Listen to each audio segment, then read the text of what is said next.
Ahora, antes de pasar a temas más complejos, como lo vamos a hacer durante el curso, de cálculos de caída de tensión, selección de módulos, tenemos que conocer cuáles van a ser las ventajas de la energía solar y cómo se creó y cómo funciona exactamente cada problema que tenemos o cada solución que nos está dando la energía solar. Así que vamos a conocer un poco de historia antes de entrar en la parte interesante o en la parte de la que venimos a aprender. Pero ojo, esto no deja de ser igual de importante conocerlo. La energía solar fue descubierta realmente desde 1879, cuando se dieron cuenta que el selenium, al exponerse a la luz, podía producir un tipo de voltaje, o generaba voltaje, por lo cual podía producir electricidad. Pero realmente nunca se tomó en cuenta este efecto fotovoltaico y no fue hasta 1953 cuando descubren por fin la celda de silicio, muy parecida a la que venimos usando hoy en día. Esta fue descubierta por los laboratorios Bells, los mismos de los teléfonos, y fue realizada para poder poner en las casetas telefónicas, en las repetidoras, fuentes de energía. Al final de cuentas, esto llegaba a costar hasta $300 por watt. Imagínense lo que costaría una instalación actual teniendo ese tipo de tecnología. Pero no se usó realmente para lo que se entendía, ya que decidieron mejor mandarle voltaje a través de las propias líneas de teléfono y no tuvieron que poner las celdas en las repetidoras. Pero esto abre la puerta. Después, en los 60s, con la carrera espacial, las celdas solares agarraron su fuerza que conocemos ahora. Ya que no había cómo llevar un cable hacia el satélite, no quedaba de otra más que desarrollar alguna manera de extraer energía por medio del sol. Y por eso tenemos ahora las celdas solares debido a la gran carrera espacial entre Estados Unidos y Rusia, que nos permitió tener muchísima tecnología, entre ellas la energía solar.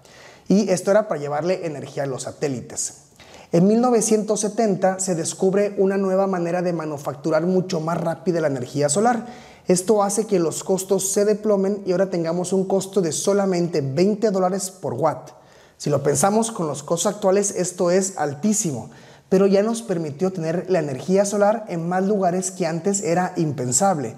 Por ejemplo, en carreteras teníamos letreros, teníamos sistemas de bombeos, empezamos a tener sistemas solares chiquitos que nos fueron ayudando en lugares donde no podía haber electricidad de otra manera. Imagínense un faro en la mitad del mar, o un letrero en una calle, que era imposible en una carretera llevar un cableado eléctrico hasta allá, pues ya se podía poner o era costeable poner celdas solares que alimentaban una batería para esos focos. Pero en los 2000 se empezaron a incorporar en gran escala la energía solar a las redes tradicionales y esto es un poquito sobre la conciencia que empezamos a agarrar sobre la sustentabilidad, ya que estamos viendo que el mundo nos lo estamos acabando y estamos empezando a buscar maneras nuevas de generar electricidad. Y sobre todo con el descubrimiento de la electrónica de potencia, ya no solamente teníamos más barato la parte de las celdas solares, también la parte de los inversores se empieza a abaratar y eso nos permite entonces tener dos de los componentes principales más baratos y abaratar por ende la instalación. Si vemos, el precio de las celdas solares ha bajado fuertísimo desde su invención o desde el proceso de manufactura más eficiente. Ahora tenemos actualmente costos de los módulos solares de hasta 23, 25 centavos por watt. Imagínense, pasamos desde $300 por watt a solamente costar $0.23, lo cual ha hecho que las instalaciones cada vez sean más asequibles para más personas y pues hemos visto un incremento altísimo en la instalación de sistemas solares. Entonces, las ventajas de la energía solar es que es una fuente de combustible gratuita e ilimitada. El sol no se va a acabar próximamente y nos puede generar el 100% de nuestros requerimientos energéticos casi de forma diaria. Y es una generación distribuida. Ahora tenemos que cada casa puede tener su propia fuente de generación de electricidad y no una gran central eléctrica como lo era anteriormente, lo cual nos puede llegar a ahorrar en costos de distribución y transmisión de electricidad. Es una tecnología que cada vez cuesta menos y que no genera CO2 una vez instalado.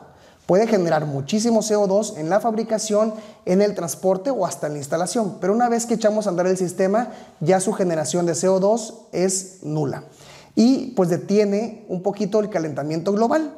Entonces tenemos varias ventajas. Otras ventajas del sistema en general es que pues es un costo de mantenimiento mínimo, otra vez que se separa la generación dentro de la ciudad, lo cual pues mi electricidad la puede venir directamente de mi techo y tengo muchas menos pérdidas de transmisión. Genera muchísimos trabajos, ya que una central eléctrica solo son empresas muy especializadas las que las construyen, y la energía solar pueden ser gente como tú o como yo, con un poco de conocimiento, podemos empezar a formar nuestra empresa solar, lo cual hace que tengamos pues muchas más fuentes de trabajo. Y aparte, le agrega muchísimo valor a terrenos que no están en uso.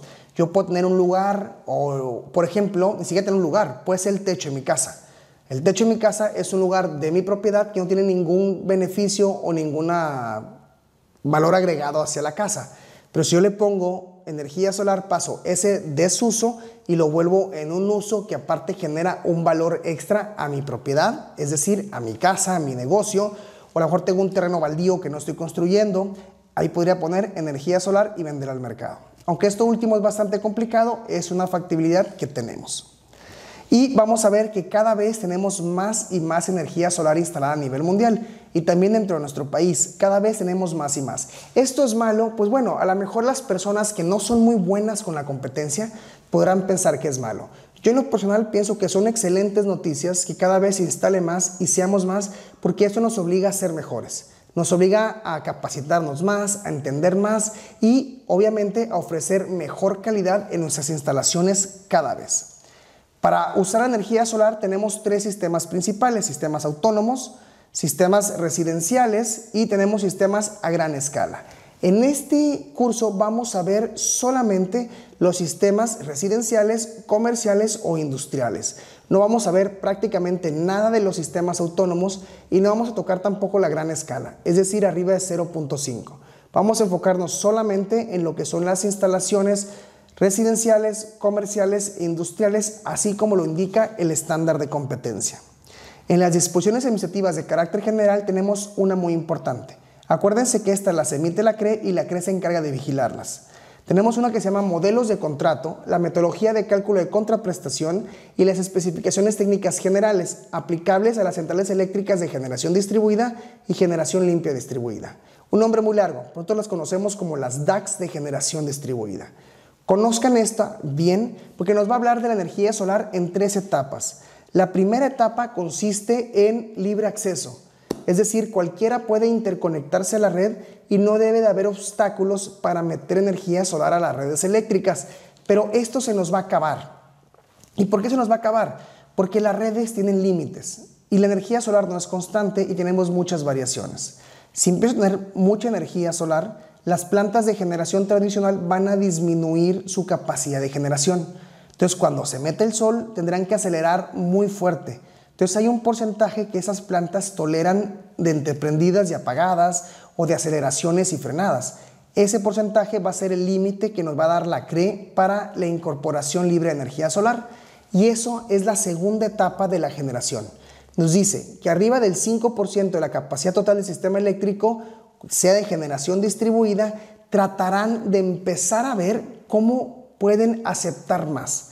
Aquí donde les digo que se puede poner un poco complicada la interconexión debido a que a lo mejor los inversores tienen que ser compatibles con el SENACE, a lo mejor empiezan a pedir bancos de batería, no sabemos qué van a pedir en esos momentos. Como ellos dicen, cabe mencionar que existe escasa experiencia a nivel mundial de esto. Entonces no creas que ellos saben muy bien qué va a pasar todavía, pero hay que estar pendientes nosotros como instaladores solares de qué sucede cuando llegamos al 5%. La ventaja es que todavía no llegamos ni al 1% de generación distribuida, entonces nos queda muy buen rato para poder hacer negocio sin preocupaciones. Y la tercera etapa hablamos de generar mercados de energía a través de la generación distribuida, y esto puede ser, por ejemplo, tener cosas en tiempo real. Yo a lo mejor trabajo al lado de un aire acondicionado, de un OXXO, y cuando yo tenga energía solar, ese mercado local le diga al OXXO que puede prender más frío sus congeladores o cualquier otra de las opciones que podamos tener cuando sean mercados en tiempos real de la generación distribuida. Pero no se preocupen, eso es una tercera etapa que todavía nos falta muchísimo para llegar a ella. Y tenemos los retos de la energía solar resumido. El primero es libre incorporación, que va de 0 al 5%. La segunda etapa sería mejorar la infraestructura y hacer estudios para saber cómo aceptar más energía. Y la tercera, no hay un porcentaje definido, pero es desarrollar lo que se le conocen como redes inteligentes o las smart grids, que nos van a ayudar a establecer la oferta y la demanda siempre en tiempo real con productos en mi casa que se puedan prender solos, que se puedan consumir electricidad, pero que me sirvan. Puede ser mi boiler, puede ser la lavadora, puede ser la secadora. Hay muchas cosas que yo puedo dejar automatizadas para cuando haya mucha luz o la luz esté barata porque hay demasiada luz, ellas se prendan. Por otro caso, estos son los retos de la energía solar. Y estas son las gráficas que tenemos de generación y consumo en una casa normal. Tenemos en la mañana pues una levantada, prendemos la cafetera, prendemos la televisión, escuchamos las noticias y después nos vamos a trabajar y los niños se van a la escuela. Y aquí tenemos la hora de nuestra energía solar. Entonces la energía solar que tenemos no se consume dentro de la casa, la tenemos que enviar hacia la red. Y en la noche llegamos y tenemos otro pico de energía. Lo ideal sería poder mover esa energía solar hacia el pico de energía, pero lamentablemente nuestros factores de vida no están diseñados para eso. Entonces ahí tenemos una pequeña discrepancia entre la generación y el consumo. Actualmente la medición neta me permite entregárselo a CFE y luego recuperarlo, pero esto pudiera cambiar y ser un esquema donde yo te cobro una cantidad como net billing y lo que tú me entregues te lo pago otra cantidad. Entonces pudiera ser que ya no sea tan buen negocio y tenga que empezar a pensar cómo hacerle para tener bancos de baterías, para tener equipos y mover esa carga hacia donde está la energía solar. Entonces, ¿cuál es la dificultad desde las energías solares o las energías distribuidas? Es que la energía estaba pensada para ir desde las plantas de generación hasta tu casa. Ahora que es al revés, pues tengo una caída de tensión tradicional, pero cuando yo le pongo energía solar a una casa y le pongo los paneles, no pasa nada. Pero cuando toda la colonia le empiezo a poner paneles, pues ya esa caída de tensión que estaba calculada ya no va a ser caída de tensión. Ahora va a ser un aumento de tensión con cada casa que vaya agarrando la energía solar. Y pues esto va a generar grandes retos, porque no puedo ir a modificar el voltaje, porque en la noche todo va a cambiar y ahora va a ser otra vez una carga. Estos son los grandes retos que mete la energía solar. La poca constancia puede hacer que me eleve los voltajes o puede ser que haya apagones generalizados. Entonces, en un día normal tengo la curva perfecta de generación, pero un día con eclipse todo el país se me puede quedar con este hueco en la generación. Y eso pues puede generar que las plantas tradicionales no puedan acelerar tan rápido y se desconecten la luz. Estos son los retos que nos da la energía solar. Y a la mejor es por eso que al nuevo gobierno no le gusta la energía solar, pero hay que resolverlos de manera inteligente y con energía pues podemos lograr muchísimas cosas. Necesitamos las energías renovables para poder combatir el calentamiento global. Entonces hay que buscarle soluciones a estos problemas de la intermitencia. Otro problema que tenemos se le llama la cola o panza de pato. ¿Y qué tienen en común un pato y un parque solar? Pues prácticamente nada hasta que vemos cómo funciona su consumo. Decimos que en el 2012 esta era la fuente o la curva de generación de consumo eléctrico en las casas normales. Pero en el 2013 cambió un poco por la energía solar, porque en estas horas hay energía solar. Y en el 14, 15, 16, 17, cada año vamos viendo más energía solar y la curva se va volviendo más como una panza o la espalda del pato.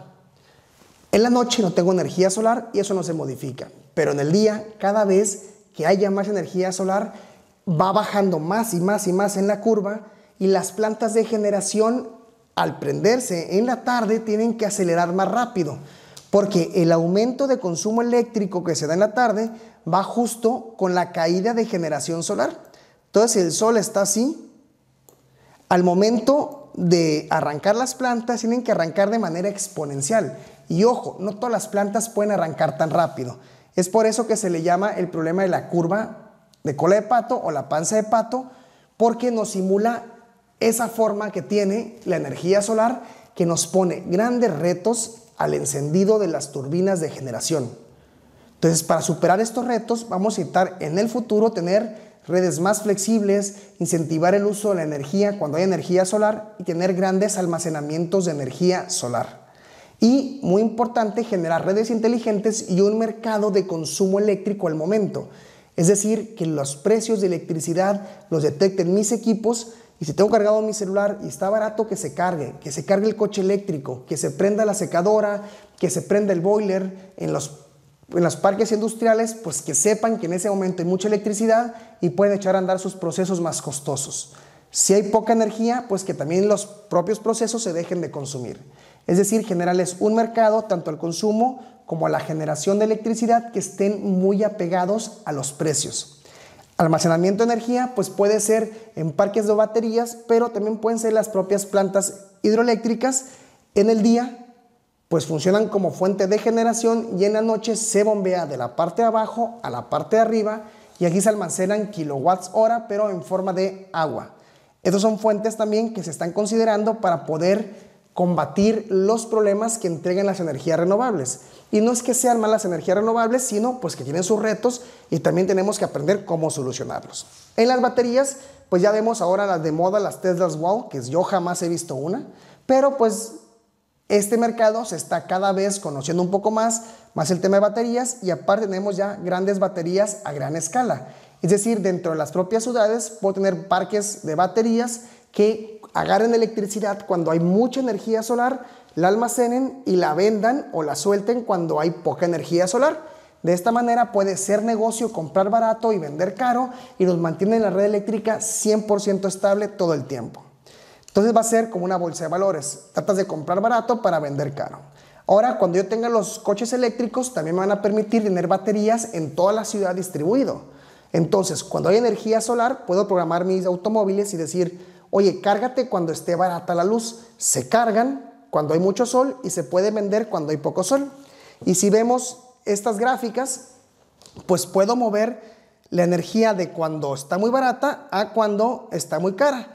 Y así puedo mantener entonces una demanda bastante más estable de electricidad, lo cual es muy beneficioso para el mercado eléctrico, pero sobre todo para las energías renovables.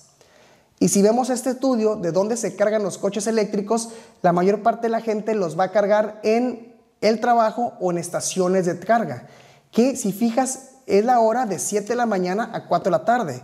Y si empalmo las dos imágenes puedo ver exactamente cómo es la misma generación, la energía solar la que se usa para cargar automóviles. Entonces, grande de los problemas de intermitencia de energía solar me lo puede dar la incorporación masiva de coches eléctricos, lo cual se vuelve muy interesante para mí como instalador solar, porque ya puedo anotar en mis listas de cosas que hacer es pues vigilar el mercado de automóviles eléctricos y a lo mejor puedo ofrecer la instalación yo mismo de los paneles solares, pero también de los cargadores eléctricos para los automóviles. Entonces, la conclusión es que nos quedan muchos años de energía solar, pero se va a ir desarrollando en sistemas de oferta y demanda en tiempo real y hay que irnos preparando como instaladores para cuando esto lleguemos al 5%. Ojo, como les dije, todavía vamos menos del 1%, pero pues eventualmente vamos a llegar. Y si lo tenemos previsto, no nos va a agarrar pues en curva. Y hay que ver la alternativa de poder almacenar energía también, aunque actualmente sigue en pañales, pues hay que tenerlo siempre en mente.